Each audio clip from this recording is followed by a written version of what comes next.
یہ طوفان نوح کے بعد کا زمانہ تھا، جب اللہ تعالیٰ نے سرزمین عرب پر ایک عظیم قوم پیدا فرمائی۔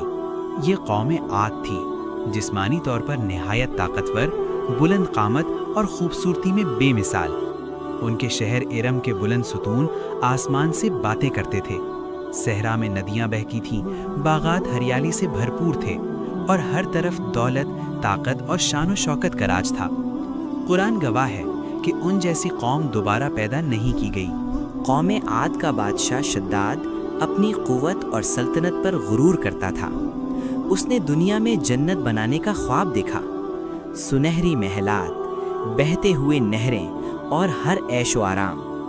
یہ جنت ارضی تھی جو اللہ کی جنت کا مقابلہ سمجھی گئی، مگر اس شان کے ساتھ ان کے دل تکبر سے بھر گئے۔ انہوں نے اللہ کو بھلا دیا اور اپنی طاقت کو ہی اپنا خدا سمجھنے لگے۔ اللہ تعالیٰ نے ان پر رحمت فرماتے ہوئے انہی میں سے ایک نبی بھیجا، حضرت ہود علیہ السلام۔ انہوں نے کہا، اے میری قوم، صرف ایک اللہ کی عبادت کرو، مگر قوم ہنس پڑی۔ انہوں نے کہا، ہم سے زیادہ طاقتور کون ہے؟ بت پرستی عام تھی اور سچ کو جھوٹ کہا گیا۔ حضرت ہود علیہ السلام نے سمجھایا، ڈرایا، لیکن ان کے دل پتھر بن چکے تھے۔ پھر اللہ کا عذاب آہستہ آہستہ آیا۔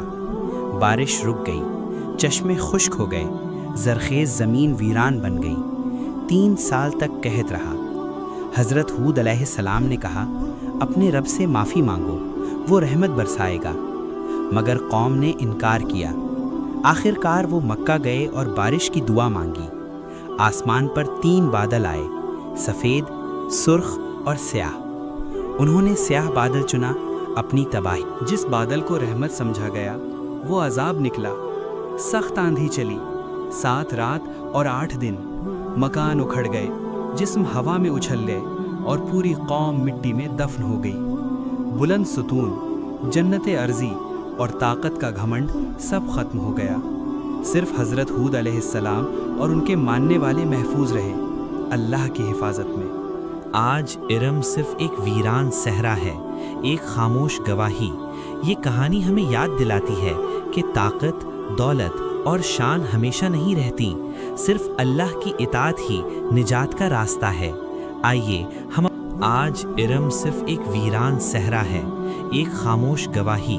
یہ کہانی ہمیں یاد دلاتی ہے کہ طاقت، دولت اور شان ہمیشہ نہیں رہتی، صرف اللہ کی اطاعت ہی نجات کا راستہ